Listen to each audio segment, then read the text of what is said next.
Hey all, welcome back to the Aspie Dad. I'm Tony Crane, and I'd ask you to please take the time to like and subscribe to these videos so that you know when we send out new videos. And I ask you to give us a like on Facebook if you have the time. My last video, I promised that I would give you two things. Well, guess what?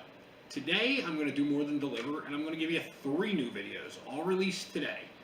The first 2, as promised, will be on our YouTube channel, and they will cover the 5 signs of autism that if you see in your children, you should absolutely get them checked out. And the 4 things that are running through Dad's head after the diagnosis that can lead to his and your family's complete destruction if you don't take care of them. If you see the signs of autism in your kids, get them professionally checked. If you see something wrong with Dad, have them contact us or get some help from someone. But first, before you go there, I wanted to answer a question I received from a subscriber way across the ocean in Ireland.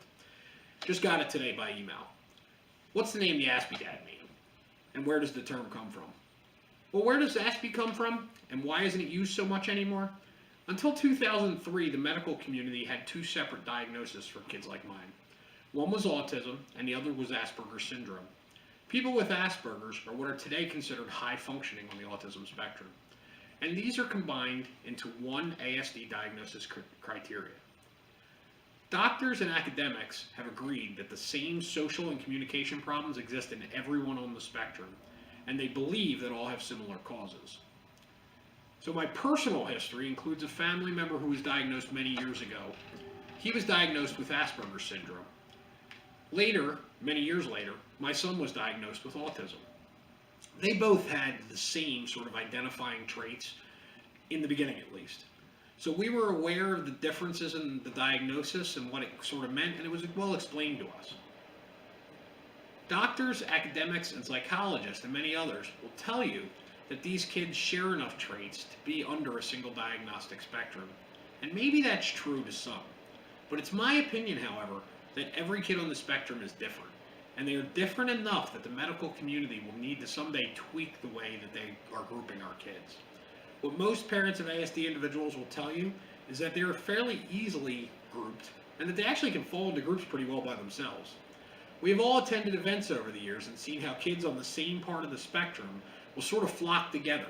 It's as if, despite their failures to recognize social cues, they know where they fit in those small groups. And many of their social and communication issues cease or aren't so bad when they're in a group at their own level. I believe that in the future, treatment of autism will focus on these groups more than on the individual, and diagnostics will follow. So why do we call it the Aspie Dad? Because that's what I am. The best and closest description in the English language of what my son and a group of his friends have, and what he calls himself, is an Aspie, and I'm his dad.